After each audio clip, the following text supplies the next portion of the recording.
Bonsoir et merci de nous ouvrir vos portes pour passer un temps de louange et d'étude de la Bible ensemble. On s'installe confortablement. Bon sabbat chez vous commence maintenant.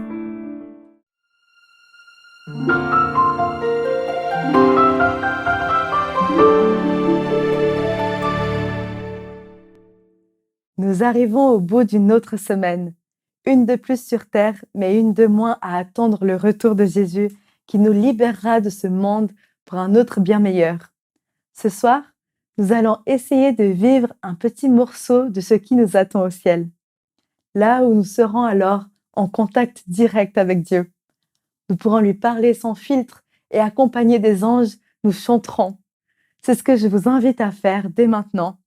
Et même si en cet instant, Dieu n'est pas visible, il est là. Louons-le de tout notre cœur.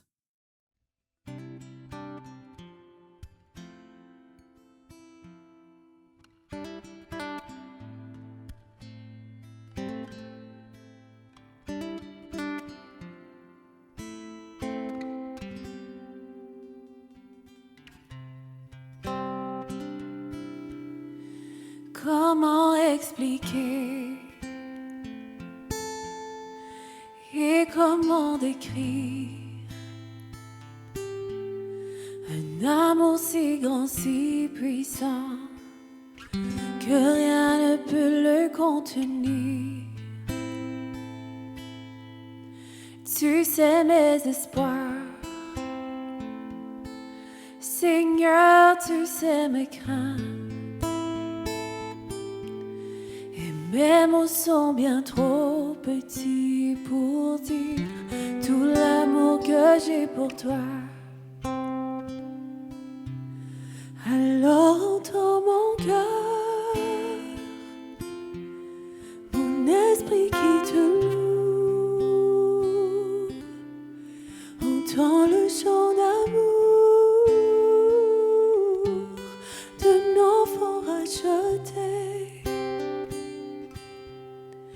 Je prendrai mes faibles mots pour te dire quel Dieu merveilleux tu es. Mais je ne pourrai pas te dire combien je t'aime, alors entends mon cœur. Si tout comme la pluie, mes mots pouvaient couler, si j'avais l'éternité, je ne pourrais pas m'exprimer. Mais dans les battements de mon cœur, tu entendras toujours. Merci pour la vie, pour la vérité et pour le chemin. Alors entends mon cœur, mon esprit qui te loue. Entends le chant d'amour d'un enfant racheté. Je prendrai mes faibles mots pour te dire quel Dieu merveilleux tu es, mais je ne pourrai pas te dire combien je t'aime, mais je ne pourrai pas te dire combien je t'aime, mais je ne pourrai pas te dire combien je t'aime, alors entends mon cœur.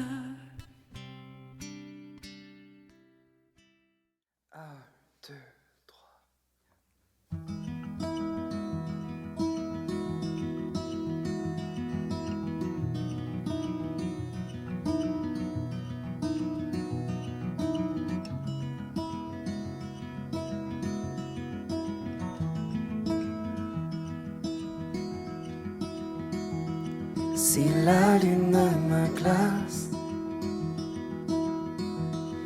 et le soleil menace,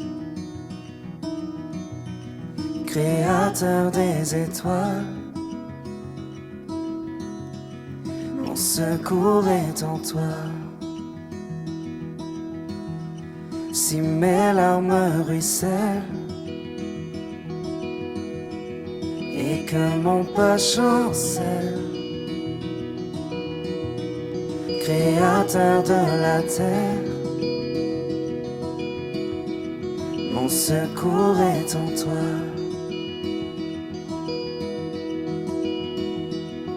Je lève les yeux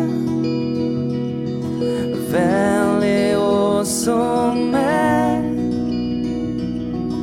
Toi seul est mon Dieu. Je proclamerai. Toi seul est ma force. Toi seul me restaure, mon secours est en toi.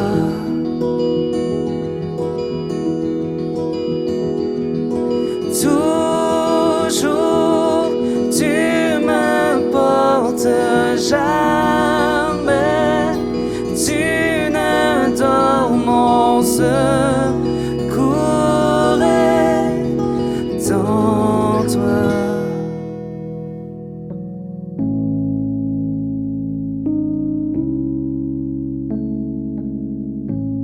Si la peur m'envahit et mon âme chavire, Créateur de la vie, mon secours est en toi.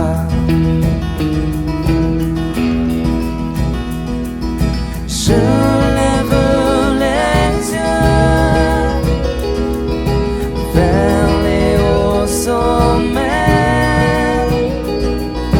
Toi seul est mon Dieu. Je proclamerai. Toi seul est ma force. Toi seul me restaure, mon secours est en toi.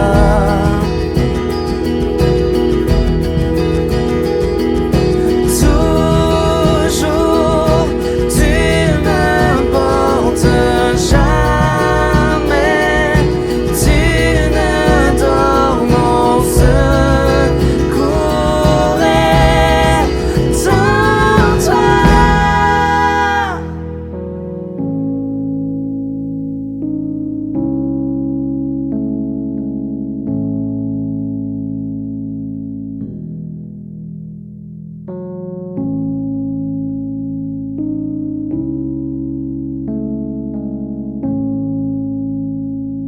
Ta victoire, mon espoir, ton chemin, mon destin, ton salut, mon refuge, tout est en toi. Ta victoire, mon espoir, ton chemin, mon destin, ton salut, mon refuge, tout est en toi.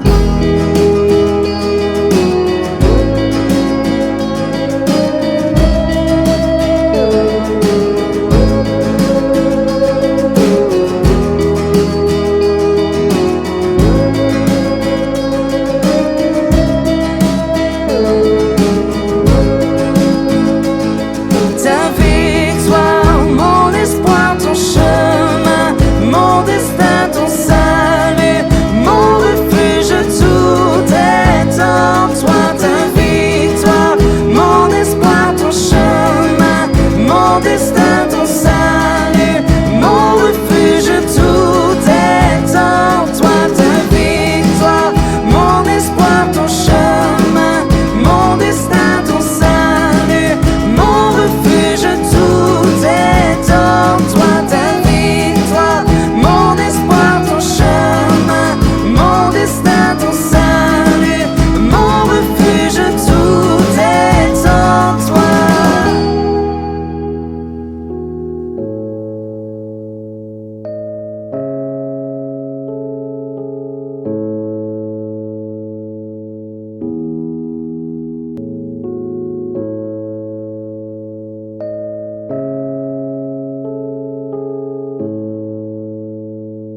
Dans la famille d'Abraham, je voudrais le neveu.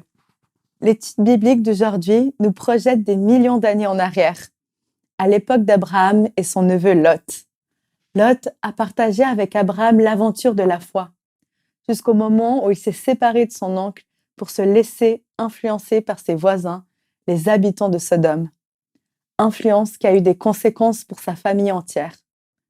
Son histoire apparaît au livre de la Genèse. Bien que très ancien, ce récit a bien des choses à nous apprendre sur notre époque actuelle. Nous avons des leçons à en tirer. Écoutons attentivement. Merci de me recevoir chez vous ce soir pour ce bon sabbat qui commence. Et ce soir, nous allons nous poser la question de qui est Lot. S'il est classé dans les personnages secondaires, il n'en est pas moins présent dans les chapitres 11 à 19 de la Genèse. Il est fils de l'un des frères d'Abraham, donc son neveu. Il sera le compagnon de voyage d'Abraham et de sa famille en route vers la haute Mésopotamie et ensuite vers le pays de Canaan. Arrêtons-nous sur ce que la parole nous révèle à son propos. Revenu à Canaan, il trouve son oncle et avec lui, ils ont beaucoup de bétail, mais, nous dit le texte, la contrée était insuffisante pour qu'ils demeurent ensemble, au point que des querelles entre les bergers d'Abraham et de Lot éclatèrent. Abraham, soucieux de sauvegarder une bonne entente familiale face aux Cananéens, propose à son neveu de se séparer. Il va laisser le choix à Lot du lieu où il voulait s'installer. Et Lot va choisir les plaines arrosées du Jourdain, le fameux jardin de l'Éternel, selon Genèse 13:10. Là, Lot installa ses tentes près de Sodome, alors que, nous dit le texte, les gens de cette ville étaient méchants et de grands pécheurs contre l'Éternel. Après avoir rendu visite à Abraham et Sarah pour leur annoncer qu'ils allaient être parents, des envoyés de Dieu, des anges de l'Éternel, se rendent à Sodome. Toutefois, avant de s'y rendre, ils vont révéler à Abraham l'intervention de Dieu contre Sodome, tant son péché est énorme.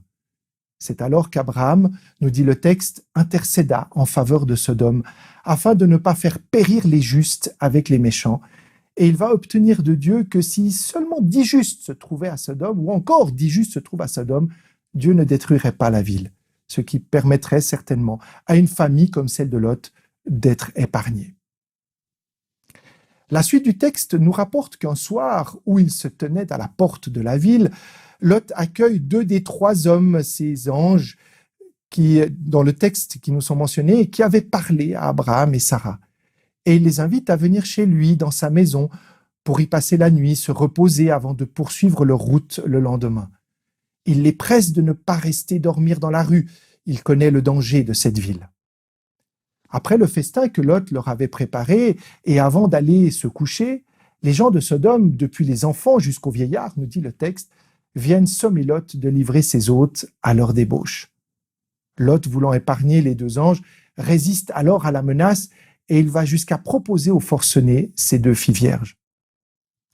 Alors que les gens de Sodome veulent forcer la porte, ils furent tous frappés d'aveuglement, les empêchant de trouver la porte et d'entrer. Les anges, les envoyés de Dieu, révèlent alors à Lot qu'ils avaient été envoyés par Dieu pour détruire ce pays de perdition à l'aube, parce que le cri contre ses habitants est grand devant l'Éternel, nous dit Genèse 19 au verset 13.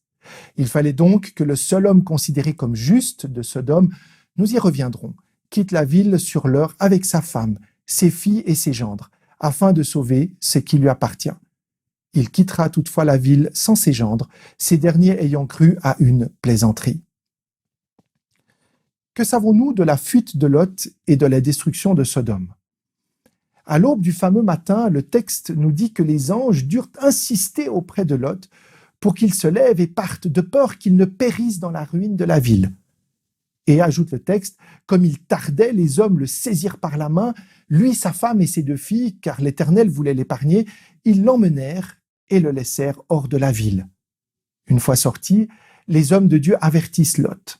« Sauve-toi pour ta vie, ne regarde pas derrière toi, et ne t'arrête pas dans toute la plaine, sauve-toi vers la montagne, de peur que tu ne périsses. » Genèse 19, verset 17.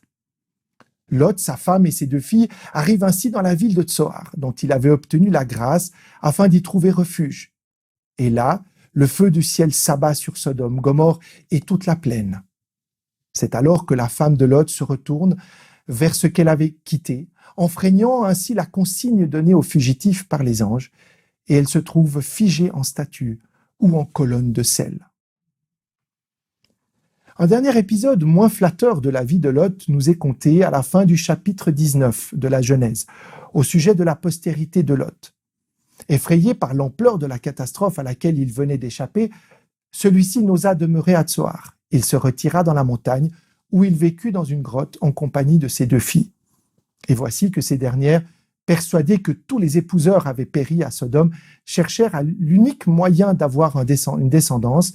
Elles enivrèrent leur père et obtinrent de lui, un enfant. Chacune eut un fils, Moab et Ben-Ami. C'est ainsi d'une union incestueuse de Lot que la paternité des 2 peuples va naître, les Moabites et les Ammonites.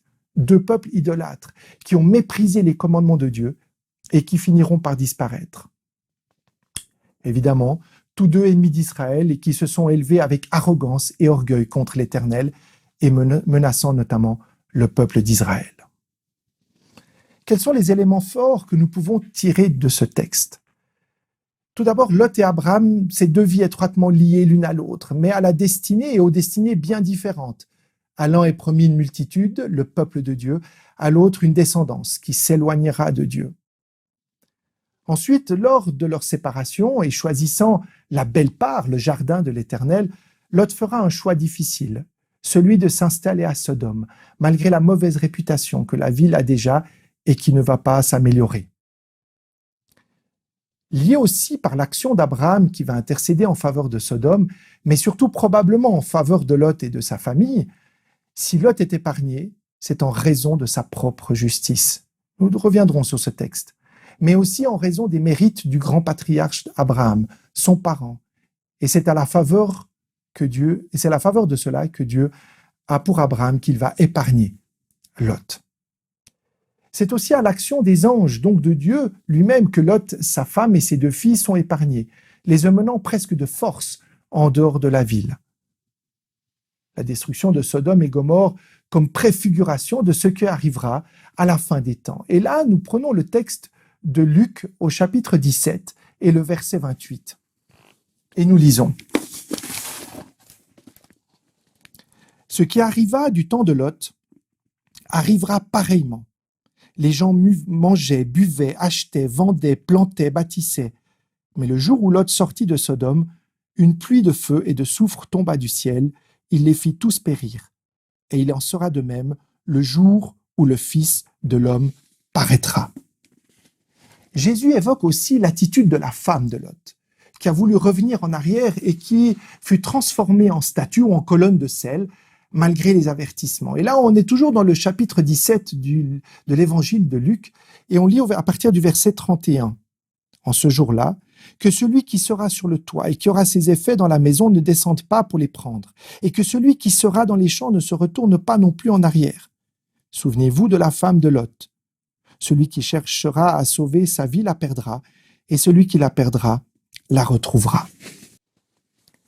Malgré le choix de Lot de vivre à Sodome, au milieu d'une population pervertie et idolâtre, nous savons qu'il conserva la crainte de Dieu dans son cœur et il fut considéré comme juste. Et pour appuyer ce texte, nous prendrons le 2e épître de Pierre, au chapitre 2, les versets 7 à 9. Le texte nous dit « Et s'il a délivré Lot le juste, profondément attristé de la conduite de ces hommes sans frein, dans leur dérèglement, car ce juste qui habitait au milieu d'eux tourmentait journellement son âme juste à cause de ce qu'il voyait et entendait de leurs œuvres criminelles. Le Seigneur s'est donc délivré de l'épreuve les hommes pieux et réservé les injustes pour être punis au jour du jugement, surtout ceux qui courent après la chair dans un désir d'impureté et qui méprisent l'autorité. Mais cela ne l'empêche pas d'être dépossédé de tous ses biens et privé de sa femme. Telles sont les terribles conséquences de ses choix. Il y a quand même certains éléments qui soulèvent chez moi des questions et qui peuvent peut-être soulever chez nous des questions particulières. Si Lot est juste, comment se fait-il alors qu'il est tourmenté par les abominations dont il est le témoin? Il est tourmenté, mais il va quand même s'installer et continue à vivre au milieu de tout le péché, de toute l'inconduite que commettait cette ville, sachant qu'il offrait un cadre très peu favorable à ses enfants. Mais aussi, comment garder la relation à Dieu dans un milieu aussi toxique et nocif pour lui, sa femme et sa famille? Ou encore, quel témoignage pouvait-il faire au milieu d'une telle débauche et d'une telle perversité? Ces questions restent ouvertes pour nous encore aujourd'hui, et de tous les épisodes de la vie de Lot que nous avons rapidement parcourus, nous voulons ce soir tout particulièrement être interpellés par un seul, celui de l'épisode de la fuite de Sodome avec ses filles. Cet épisode m'intéresse tout particulièrement car il fournit de riches enseignements, tant sur l'attitude de Lot que sur celle de Dieu à son égard. Il commence par cet avertissement solennel de l'ange de Dieu. « Sauve-toi pour ta vie, ne regarde pas derrière toi et ne t'arrête pas dans toute la plaine. Sauve-toi vers la montagne de peur que tu ne périsses. » Cela nous renvoie au contexte dans lequel les envoyés de Dieu agissent pour sauver Lot, qui ont d'abord dû insister auprès de Lot et qui finalement, devant le manque d'engagement qu'il a, lui et sa famille, ils doivent se résoudre à le saisir par la main, lui, sa femme et ses filles, et là aussi pour les épargner.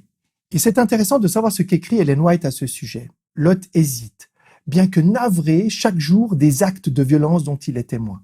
Il ne se rend pas compte de la gravité des péchés qui se commettent autour de lui, ni de la nécessité absolue d'y mettre fin.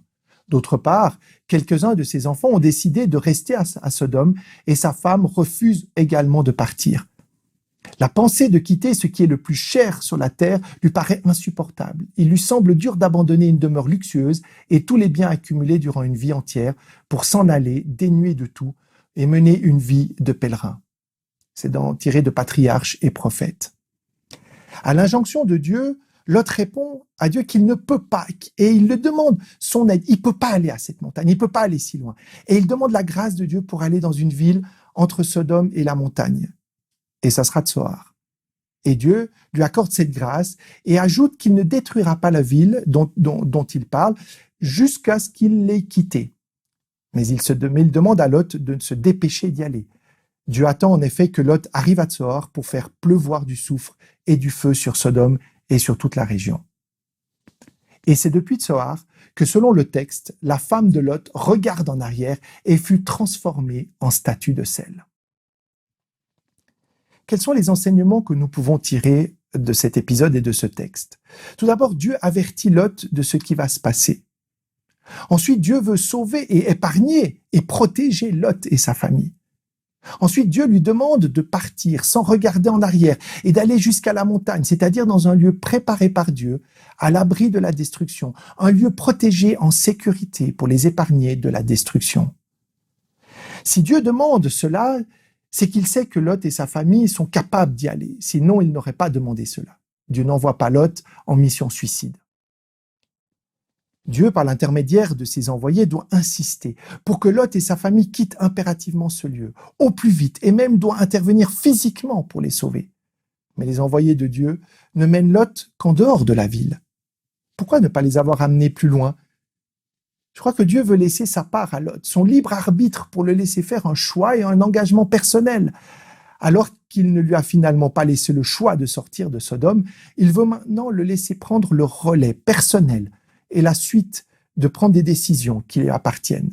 Dieu marque ici son respect et son amour pour lui et non son abandon.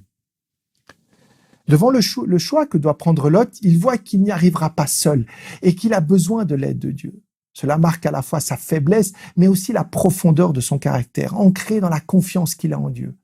Le fait de lui demander grâce marque ici un signe puissant que Dieu entend et auquel Dieu répond. Lot, ayant peur pour sa vie, ne se sent donc pas en fait la force d'aller jusqu'où Dieu lui demande d'aller pour le sauver. Il s'en remet donc à l'aide et à la grâce du Seigneur. Il reconnaît ses limites et il en appelle à l'aide. Il en appelle à l'aide à l'Éternel. On peut d'ailleurs se demander quelles sont les limites de Lot. Son manque de compréhension sur ce qui se passe réellement, la peur de tout perdre, ce qu'il avait, ses biens, ses proches, ou n'arrivant pas à tourner le dos à sa vie passée, à ce qui l'attache dans ce lieu, aussi infâme soit-il. C'est probablement parce qu'il prend conscience de toute son incapacité à gérer tout cela, sur le moment du fait de la précipitation, du manque de préparation, qu'il en appelle à la grâce de Dieu pour lui venir en aide et aménager une fuite supportable pour lui. Dieu fait grâce à Lot et lui offre un lieu intermédiaire de refuge. Il n'est pas un Dieu impitoyable, mais plein d'amour, qui entend l'impossibilité et la limite de Lot à y répondre. Quels sont les enseignements que nous pouvons tirer pour aujourd'hui? Quels sont dans nos vies les contextes, les environnements et même les personnes que nous savons parfaitement toxiques, disons-le, pour nous, notre santé physique, morale ou spirituelle et même sociale, mais auxquels nous nous sommes finalement, avec le temps, habitués, attachés, nous en accommodant au point qu'ils fassent partie de notre vie et dont nous avons peur de nous débarrasser, et qui nous empêchent de rester en éveil, qui nous endorment ou endurcissent nos oreilles et notre cœur. Serions-nous prêts, si Dieu nous demandait de nous éloigner le plus loin possible, de couper complètement avec notre environnement et notre mode de vie sans chercher à en sauver quoi que ce soit, ou même à nous sauver nous-mêmes ou par nous-mêmes? C'est bien d'une rupture radicale et complète à laquelle nous sommes alors appelés par Dieu. Un acte décisif qui s'appuie non sur notre capacité à y arriver, car nous en sommes bien incapables, mais sur Dieu seul, car lui seul sait à quoi nous sommes attachés de la mauvaise manière et de laquelle nous avons besoin de rompre. Et lui seul peut nous délivrer de ce qui, sans que nous nous en rendions compte, nous tient finalement enchaînés, nous rend aveugles au point même d'y trouver un sens, un équilibre, une identité et même un mode de vie. Si nous nous plaçons dans la perspective de la fin des temps, comme nous y invite Jésus lorsqu'il fait un parallèle entre ce qui arriva à Lot et ce qui arrivera à son retour, sommes-nous assez lucides sur ce qui se passe autour de nous dans ce monde aujourd'hui? Sommes-nous assez à l'écoute de ce que Jésus nous annonce pour nous préparer pour la fin des temps? Pas matériellement, parce que nous serons démunis, mais spirituellement. Il s'agit de rester en éveil, de protéger notre cœur et nos pensées, et de rechercher avec le discernement que Dieu nous donne les signes des temps. La préparation est donc beaucoup plus spirituelle que physique ou matérielle. Sommes-nous à l'écoute de celles et ceux que Dieu envoie, que Dieu met sur nos chemins de vie pour nous avertir et nous inviter à la prise de conscience et au changement? Et ne pensons pas que cet avertissement de Dieu ne s'adresse qu'aux personnes, aux autres, à ceux pour lesquels nous nous inquiétons, Il s'adresse en fait à nous toutes et tous aujourd'hui, et surtout à chacun de nous personnellement. Rappelons-nous que Lot était considéré comme un homme juste, c'est-à-dire dont la conduite et le caractère étaient justes devant Dieu. Et pourtant, même un homme juste est à risque de tomber dans le piège de l'adaptation, du compromis avec son environnement, au point de ne plus se rendre compte qu'il met toute sa vie en danger. Dieu, pour sauver Lot, lui demande de partir. Il nous demande peut-être aussi aujourd'hui de faire cela pour que notre cœur ne s'endurcisse pas, ne s'enorgueillisse pas et ne s'éloigne pas de lui, au point de ne plus l'entendre parler dans nos vies et dans nos cœurs. Et ne pensons pas que nous serons assez forts pour tenir seuls devant ce qui se passera, car sans Dieu, nous ne tiendrons pas. Et Matthieu nous le révèle. Seule son intervention fera que nous ne céderons pas devant le découragement. Ça nous invite aussi à plus que jamais à faire appel à Dieu, à être à son écoute et comme Lot, de demander l'aide et la grâce de Dieu pour nous éclairer dans ce qui nous empêche dans nos vies d'aller dans le projet que Dieu veut pour nous et nous sauver. Enfin, nous sommes invités à l'image de Lot à reconnaître la grandeur de la miséricorde de Dieu et que je ne puis juste rien sans lui, que j'ai besoin de son aide pour me sauver. Oh, mon Seigneur, oh non, Seigneur, écrira-t-il, voici, j'ai trouvé grâce à tes yeux, et tu as montré la grandeur de ta miséricorde à mon égard, en m'en conservant la vie. Mais je ne puis me sauver à la montagne avant que le désastre m'atteigne, et je périrai. Voici, cette ville est assez proche pour que je m'y réfugie, et elle est petite. Oh, que je puisse m'y sauver, et que mon âme vive, nous rappelle le texte de la Genèse au chapitre 19, les versets 18 et 20. Oui, reconnaître la miséricorde de Dieu, c'est reconnaître la recette de Dieu, sa grâce, sa bienveillance, sa bonté, son amour, son attachement, sa faveur, son affection, sa piété, sa compassion, sa bienfaisance, son amabilité. Alors Dieu saura aménager, mettre sur nos routes ces petites villes de refuge, ces lieux intermédiaires pour ménager notre force dans le chemin qui nous conduit de là où nous sommes vers là où Dieu veut nous amener. Béni soit le nom du Seigneur et bon sabbat chez vous.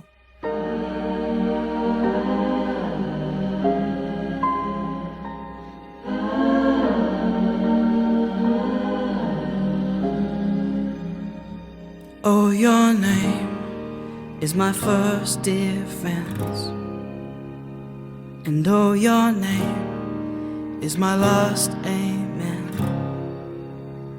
It carries me when I cannot stand. It reaches me when I reach the end.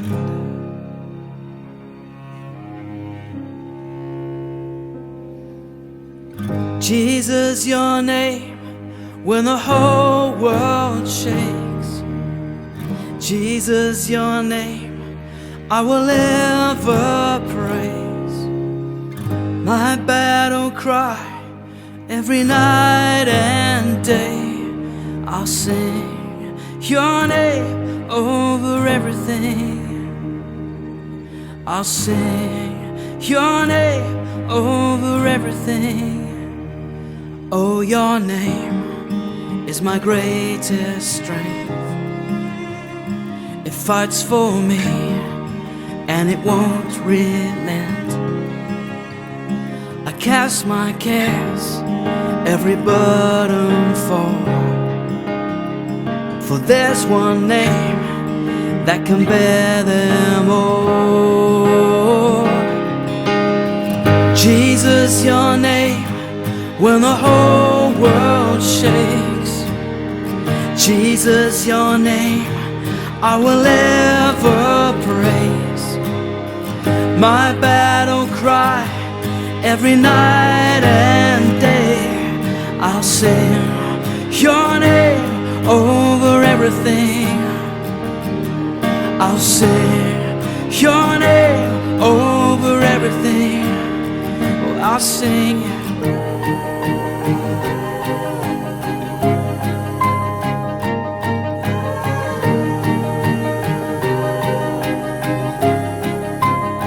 I'll still be singing.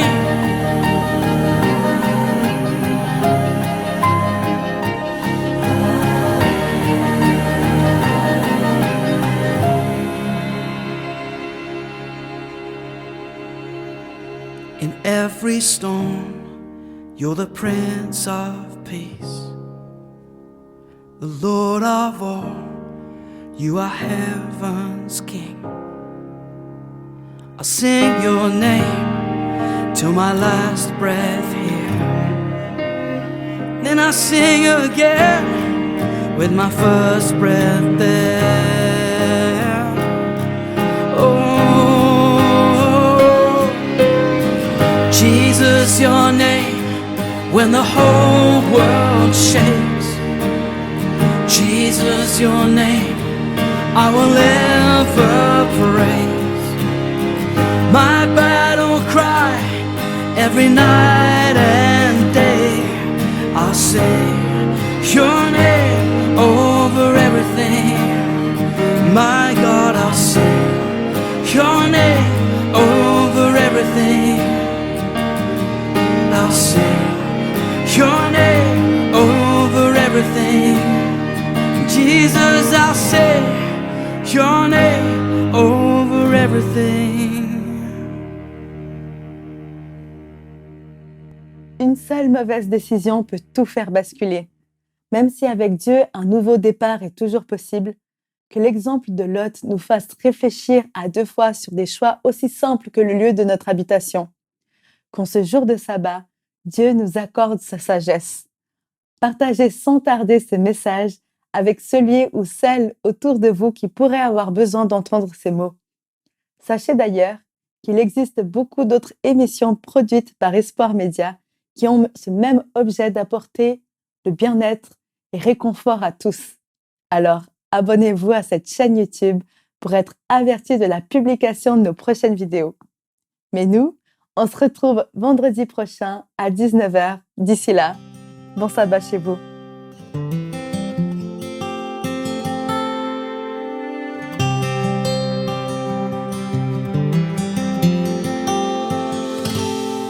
Souviens-toi du sabbat pour le sanctifier,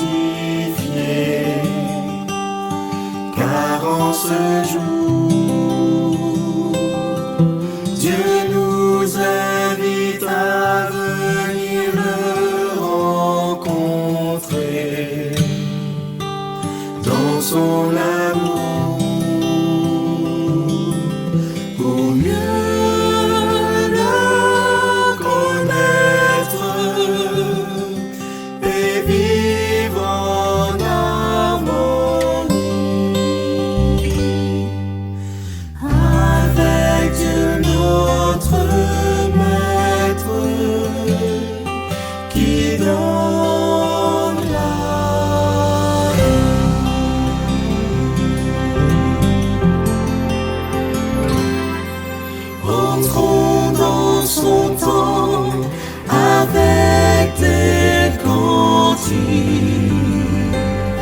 pour l'adorer. Remplissons ce lieu de nos voix de musique pour le louer. Merci à notre Père pour le jour du sabbat, pour ce point de repère avec toi.